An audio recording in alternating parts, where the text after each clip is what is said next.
السلام علیکم، شام بخیر سر پاکستان اور پار پاکستان۔ آج ہم بات کر رہے ہیں بدگمانی پہ کہ ہم بہت جلد دوسروں سے بدگمان ہو جاتے ہیں۔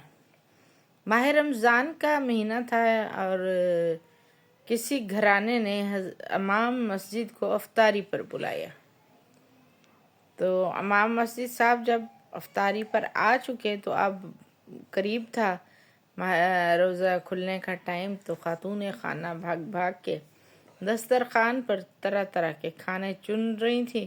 تو اسی سلسلے میں وہ کبھی کچن میں جا رہی تھی اور کبھی کچن سے آ رہی تھی، تو ان کے ہاتھ میں کچھ رقم تھی، تو انہوں نے جلدی میں جو ہے نا وہ رقم دسترخوان پر چھوڑ دی اور اسی بھاگ دوڑ میں وہ سامان لینے کچن میں گئیں۔ جب واپس آئیں تو دیکھا کہ وہ جو رقم ہے وہ موجود نہیں ہے۔ امام صاحب نے افطاری کی اور افطاری کر کے امام صاحب مسجد چلے گئے۔ خاتون نے بعد میں اپنے شوہر کو بتایا کہ جناب معاملہ تو یوں ہوا ہے، لگتا ہے کہ پیسے جو ہے نا وہ امام صاحب نے چرا لیے ہیں۔ شوہر نے کہا مجھے تو مناسب نہیں لگتا کہ میں امام صاحب کو چور کہوں اور میں رقم کا تقاضا کروں۔ بیوی نے زور دیا تو شوہر نے کہا میں ان کی ماہانہ خدمت نہیں کروں گا، لیکن ان کے پیچھے نماز بھی نہیں اب پڑھوں گا، لیکن میں ان کو باقاعدہ جا کر نہیں پوچھوں گا۔ خیر انہوں نے ان کے پیچھے نماز پڑھنی جناب چھوڑ دی اور اسی طرح جو ہے نا 1 سال گزر گیا اور رمضان المبارک جو ہے نا دوبارہ سے آ گیا۔ شوہر نے بیوی سے کہا کہ بابرکت مہینہ ہے تو سارے محلے میں ہم ارد گرد کے لوگوں کو افطاری پہ بلاتے ہیں، امام صاحب کو نہیں بلائیں گے، بات تو بری ہے۔ بیوی نے بھڑک کر کہا پہلے بھی تو انہوں نے پیسے چوری کر لیے تھے۔ شوہر نے بہت منایا، سو ایک شرط پر دعوت اس نے کہا میں تیار کروں گی کہ اگر آپ رقم کی بات ان سے پوچھیں گے۔ چلیں، بیوی کی ضد پر شوہر نے حامی بھر لی کہ میں امام صاحب سے اس بارے میں ضرور پوچھوں گا۔ خیر افطار کا دن آ گیا، افطاری ہو چکی۔ ان صاحب نے امام صاحب سے پچھلے سال کے واقعے کا ذکر کیا۔ امام صاحب نے جب ان کی ساری بات سنی تو امام صاحب رو پڑے۔ وہ آدمی شرمندہ ہوا اور کہنے لگا نہیں آپ روئیں نہیں، میں نے تو بس ویسے ہی ذکر کر دیا۔ امام صاحب نے کہا میں خود پر نہیں رو رہا، میں تو آپ لوگوں پر رو رہا ہوں۔ انہوں نے کہا قرآن پاک لاؤ، اس میں تمہاری رقم رکھی ہے۔ ادھر ادھر پڑی دیکھ کے میں نے قرآن پاک میں رکھ دی۔ خاتون قرآن لائی تو واقعی رقم قرآن پاک میں موجود تھی۔ اب دونوں خاتون اور صاحب دونوں شرم سے پانی تھے۔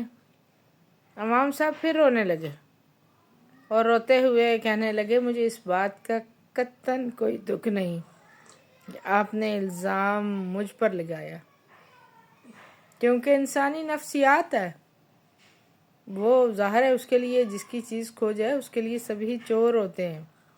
مجھے اس بات کا دکھ بالکل بھی نہیں ہے، لیکن مجھے اس بات کا انتہائی دکھ ہے کہ آپ میاں بیوی نے پورا سال قرآن پاک کو ہاتھ نہیں لگایا۔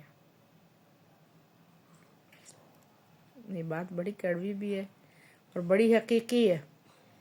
ہم میں سے بہت سارے لوگ ایسے ہیں جو ماہ رمضان قرآن پاک کو کھولتے ہیں اور باقی پورا سال ہم قرآن پاک کو ہاتھ ہی نہیں لگاتے۔ تو امام صاحب کا رونا بجا تھا نا۔ امام صاحب نے کہا میں اس بات پہ رو رہا ہوں کہ آپ مسلمان ہو، لیکن آپ دونوں میاں بیوی نے پورا سال قرآن کو ہاتھ نہیں لگایا، اور اگر تم نے کبھی قرآن کو ہاتھ لگایا ہوتا تو پھر آپ کو رقم بھی نظر آ جاتی اور بدگمانی کا گناہ جو آپ پورا سال کماتے رہے۔ बदगुमान जानकर उनका वजीफ़ा उन्होंने अदा न किया, बदगुमान जानकर उनके पीछे नमाज ना अदा की और उनको सारा साल बुरा भला कहते रहे, तो ये पूरा साल तुम गुनाह ना कमाते। लोगों के बारे में बात करने में, फैसला करने में बहुत जल्दी करते हो। इमाम साहब के बारे में तो हद से ज़्यादा जल्दी होती है ना, कि उन पर इल्ज़ाम लगा दिया जाता है कि खुद वो जानी है, वो चोर है, वो शराबी है, वो रिश्वतखोर है, वो जालिम है। मगर इमाम साहब के लिए हल्की सी गलती भी भारी हो जाती है। इमाम खैर व भलाई के लिए आगे होने वाले को कहते हैं, जबकि इंतज़ामिया की आंखों में सूअर का ऐसा बाल आया है कि जैसे फ़िरौन बने बैठे हो। खैर व भलाई भी जो इनकी मर्ज़ी के मुताबिक हो। खुद चोर उचक्के होते हैं। इमाम को इमाम के साहब की हैसियत के मुताबिक इज़्ज़त नहीं दी जाती। इमाम साहब को लोग मामूली समझते हैं। मस्जिद के फ़ंड खा जाते हैं, लोगों का फ़ंड बैंक में रखा होता है, मगर इमाम की तनख्वाह मज़दूर से भी कम रखी होती है। तुफ है, हर गांव में, हर जगह में चौधरी होते हैं, मलिक होते हैं, सेठ हैं जी, ज़मींदार हैं जी, फलान है जी, ढगान है जी, मगर कहीं भी इमाम साहब की तनख्वाह 50,000 भी मुकर्रर नहीं करते। अपना पेट काट कर अपनी ज़मीन की पैदावार से नहीं देना होता तो जो मस्जिद का है वही देना है, मगर वो भी देने पर इन लोगों को मौत पड़ती है। फिर नजी महफिल व ख़ानदानी इलाकों में शोहरत ज़मींदार और सेठ की कि कैसा चौधरी, कहाँ का सेठ, पूरा मोहल्ला मिलकर इमाम की तनख्वाह 50,000 नहीं दे सकता। लेकिन इमाम मस्जिद के लिए, मस्जिद जो कमेटी होती है, वो सारी कमेटी बातें सुनाने में इमाम साहब को बढ़ चढ़ के पेश होती है। क्या इमाम साहब को मनसलवा उतरता है? क्या इमाम साहब को अल्लाह ताला ने ज़रूरियात ज़िंदगी नहीं दी? क्या इमाम साहब के बीवी बच्चे नहीं होते? क्या इमाम साहब के यहाँ बीमारियाँ, बच्चों की पैदाइश नहीं होती है? क्या इमाम साहब के यहाँ मौतगी और खुशियाँ नहीं आती? क्या उनको अपने रिश्तेदारों के मामलात से निपटने के लिए रकम की ज़रूरत नहीं होती? क्या वो दूसरे शहर में सफ़र नहीं करते? हम क्यों इन्हें इंसान नहीं समझते? हमें तो चाहिए कि उन्हें उनकी ज़रूरत से भी ज़्यादा अदा करें। क्यों? क्योंकि वो अल्लाह का घर चला रहे हैं। हम लोग तो अपना अपना घर चलाते हैं ना। खाना काबा के इमाम को ब्लैंक चेक दिया जाता है, ब्लैंक चेक, जितनी आपकी ज़रूरत है भर लीजिए।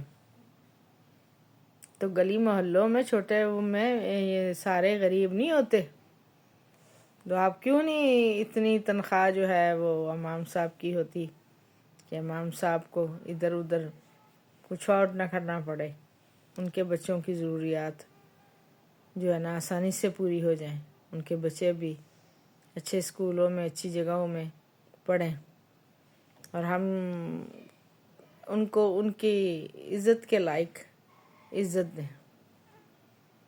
तो सारे ज़माने की दुआएं हम उनसे मंगवाने जाते हैं। हाँ, हमारा कोई मर जाए तो हुक्म है कि अपने औलाद, अपने माँ बाप को खुद गुस्ल दे, वो नहीं हम देते।